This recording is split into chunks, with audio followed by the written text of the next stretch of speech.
Vous vous souvenez sûrement de l'ouverture du fameux film sur la naissance de l'islam, Le Message, Risala, avec Anthony Quinn, Irène Papas. C'était un film de 1976 où l'on voit 3 cavaliers qui sont des émissaires envoyés par le prophète de l'islam aux principaux souverains de la région en les invitant à embrasser l'islam.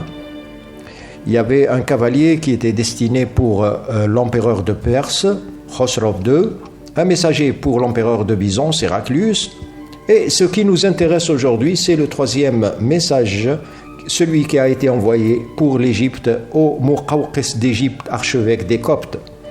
Ces messages ont-ils vraiment existé ou bien c'est juste une invention tardive d'Ibn Ishaq, celui qui a écrit la biographie du prophète 130 ans plus tard, après sa mort, et qui a été reprise par Ibn Hisham à l'époque des Abbassides, qui est aussi auteur de la biographie du prophète de Mohammed, remixée. Avant d'aborder le côté physique du message envoyé au Muqawqis d'Égypte, nous relevons des anomalies et des anachronismes historiques. La version islamique prétend que ces messages ont été envoyés en l'an 7 de l'Hégire, de l'exil de Mohammed à Médine, c'est-à-dire l'an 628 après Jésus-Christ. L'anomalie, la première, c'est ni les historiens de l'empereur byzantin Héraclius, ni ceux de l'empereur perse n'avaient mentionné nulle part ces lettres dans leur récit. Comment auraient-ils négligé un tel événement si vraiment il a eu lieu? Deuxièmement, en l'an 628, l'Égypte était encore sous domination perse, sous le contrôle du général Shahrbaraz. Ce n'est qu'en juillet de l'an 629 que, suite à un accord avec l'empereur byzantin, l'Égypte est rendue aux Byzantins sous le pouvoir d'Héraclius. Et ce n'est que pendant l'an 631 que Héraclius, l'empereur byzantin, a désigné un gouverneur pour l'Égypte en Alexandrie. Maintenant, dépassons ces anomalies et allons trouver l'imposture qui a été découverte par les chercheurs, qui a été disons confirmé par les chercheurs de l'Institut allemand, l'Institut Inara de recherche en islamologie, qui est situé en Allemagne à Saarbrück et a été fondé par le chercheur Karl-Heinz Oehlig. Cet institut est spécialisé dans l'étude historico-critique et philologique du Coran et des origines de l'islam. Il est principalement connu pour promouvoir une approche qualifiée d'hypercritique en réévaluant les sources traditionnelles sur l'émergence de la religion islamique. Parmi les chercheurs de cet institut, et que j'apprécie beaucoup, le seul qui vient d'un pays musulman, M. Mohamed Lemsiyah est un chercheur, auteur et membre éminent de l'Institut Inara. Il est arabophone et polyglotte. Il a étudié les manuscrits anciens du Coran. Il fait partie d'une équipe de recherche de l'Institut. Il a obtenu l'autorisation d'étudier et de comparer les 8 manuscrits anciens du Coran les plus réputés conservés dans différentes régions du monde, à savoir le Coran de Sanaa, Paris, de Tachkent, de Londres, du Caire, d'Istanbul, de Birmingham et de Saint-Pétersbourg. Donc ici, nous les avons cités par renommée et ancienneté. Il a personnellement examiné et étudié les manuscrits de Paris, du Caire et d'Istanbul et possède des copies des 8 manuscrits. C'est ce qui lui a permis donc d'approfondir ses recherches. La découverte de l'Institut, ici, qui nous a été dite par M. Lemsiyah, c'est la découverte et la confirmation de la fausseté de la lettre, prétendue lettre envoyée au Muqawqis d'Égypte, qui n'était autre que l'imposture d'un pseudo-chercheur français qui s'appelait Étienne Barthélemy. C'était donc en l'année 1850 que l'égyptologue français Étienne Barthélemy prétend avoir découvert un manuscrit sur parchemin. Il l'a trouvé caché, dit-il, dans la reliure d'un vieux livre au sein d'un monastère éloigné, copte, à Akhmim, en Haute-Égypte, pas au Caire ou en Alexandrie. La question est comment un document d'une telle valeur historique, religieuse et négligée se trouve parmi les anciens manuscrits coptes et n'a jamais été retrouvé et mis en valeur auparavant par les moines coptes qui, eux, maîtrisaient la langue arabe en plus du copte ancien. Et certains sont mieux que cet orientaliste français.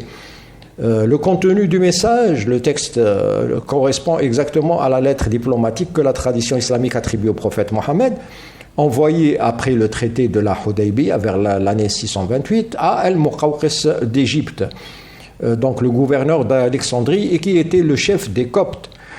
Or, en 628, il n'y avait pas de Muqawqis en Alexandrie. L'Égypte était sous contrôle perse. La lettre l'invitait donc formellement à embrasser l'islam.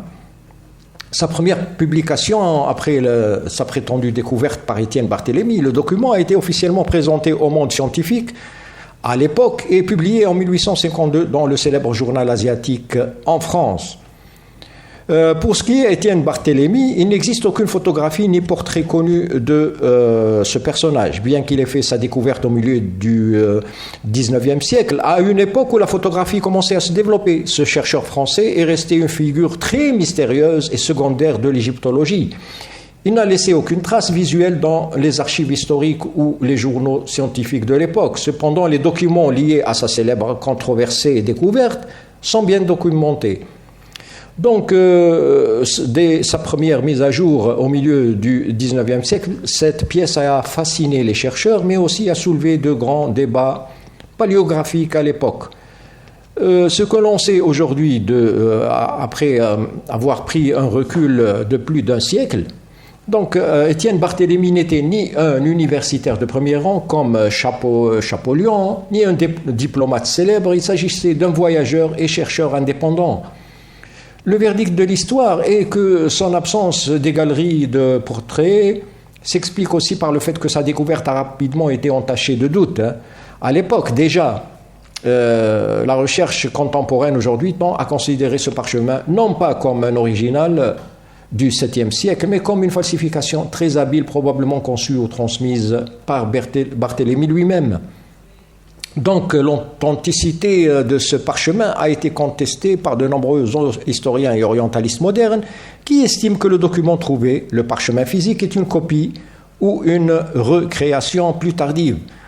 D'abord en raison du style de l'écriture cursive de certaines formules diplomatiques qui ne correspondaient pas tout à fait aux usages stricts du 7e siècle de l'époque de Mohammed.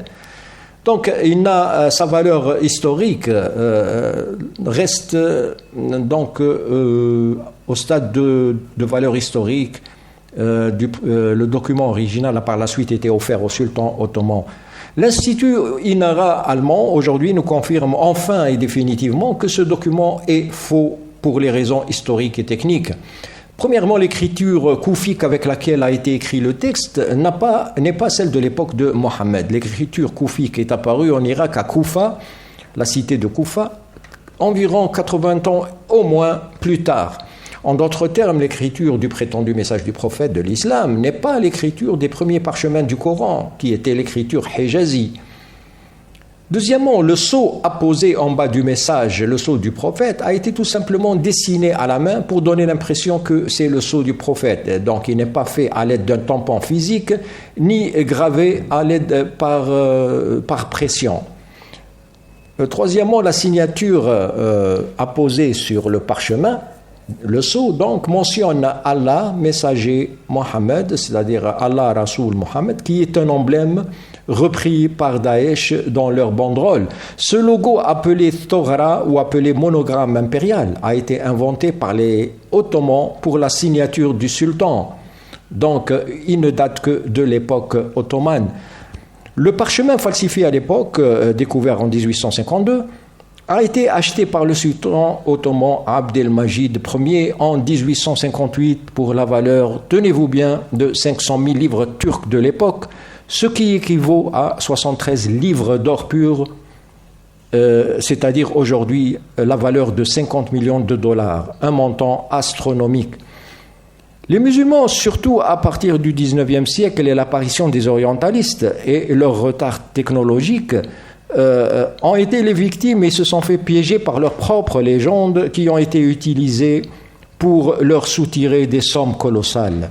Ce n'est pas d'ailleurs le seul parchemin falsifié qui a été vendu à un souverain musulman, puisque dans la tradition, Mohammed aurait écrit aussi les messages suivants. Il a écrit une lettre à quelqu'un qui s'appelle Al-Mundir ibn Sawa, qui était le gouverneur de Bahreïn.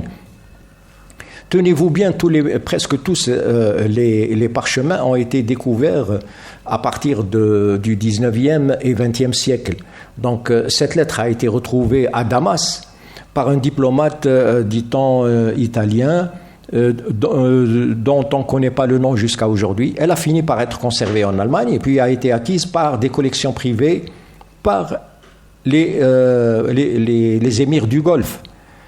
Deuxièmement, une autre lettre prétendue envoyée au Négus, le souverain d'Abyssinie de l'Éthiopie, a été découverte et retrouvée à Damas également, beaucoup plus tard, en 1940, par un chercheur anonyme. Elle a été achetée par le gouvernement saoudien et se trouve aujourd'hui exposée à Médine.